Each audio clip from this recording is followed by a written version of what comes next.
All right, the first pattern that we're going to go over is a linear pattern. So the first thing you should do is open up the linear pattern solid model, which is under linear pattern under the class demonstration. Your part should look like this to start out with. Up here at the top we have some options, and we're going to click linear pattern. Under that arrow we have our other patterns as well. So we click this, it's going to open up a dialog box over here. And the first thing we're going to do is, if you look down here and if I click, say, this edge, you're going to notice this arrow here. And that is going to be the direction that the pattern is going to populate in. If I don't like that direction, or it opens up in the wrong direction, I can click this reverse, and now you can see that arrow reversed. And so this arrow controls our first direction, which in this case is going to be in our X direction. And then if we want to do another direction in the Y, we'll have some boxes under here to fill out as well. Let's focus on this first. So we're going to do a spacing. Our first box is going to be our spacing distance, and we'll make that at 50 millimeters.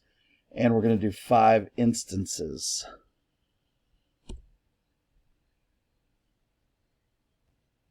So let's look at selecting the seed item. So I have a couple different ways I can do this.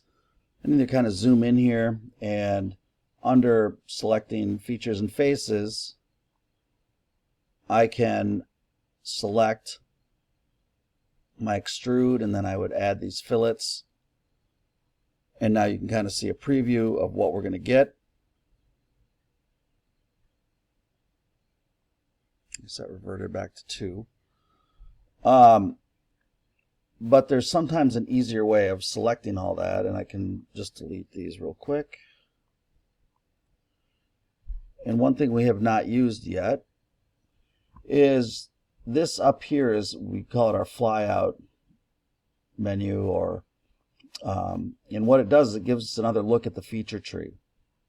And because we've got this menu that covers it, and what I can do is I can come down here and I can select the cut extrude from there, and I can select the fillet, and now I've got that whole thing selected from there. To me, that's a little bit easier than selecting certain features, but you know, either way is just as good.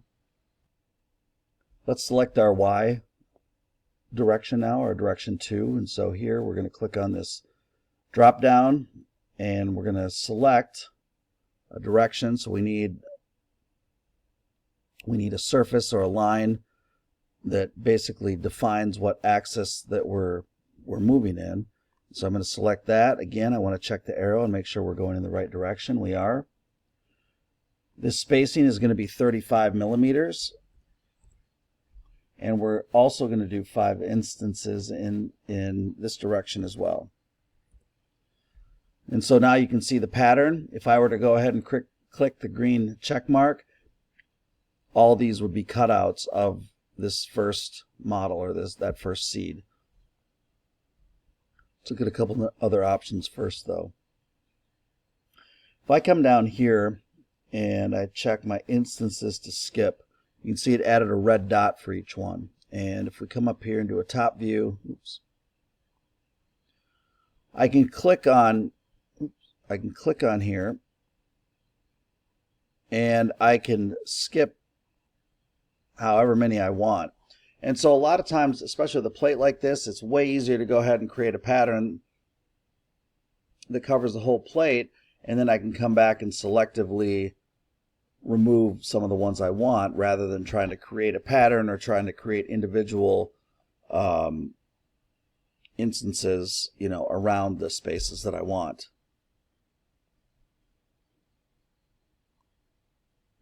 And I can put these back. I can also do a window, and if I want to take these out of the middle,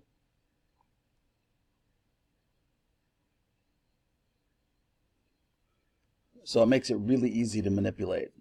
And so now if I want to say we'll leave those out of the middle, and I go ahead and click the green check mark, and let's give us an isometric view, you can see I've got a nice cutout around the, kind of that follows the outside of that part.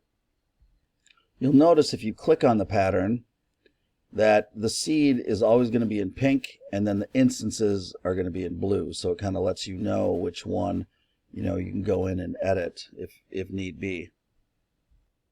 In the intro, we talked about the geometry pattern option, and if we need to keep the instances the exact same as the seed, but maybe the part changes in shape a little bit, and we noticed it on that tapered part, and there were two different examples. This part's the same thickness, so it's not going to matter, but I'll just show you where that is. And if we went into this pattern and I click Edit Feature and we scroll down, it's going to be right here, this geometry pattern. And you click or unclick, and like I said, it's not going to matter in this instance, but that is where it is in case you need it. All right, go ahead and save this part, and you're going to hand this part in under the linear pattern class demo.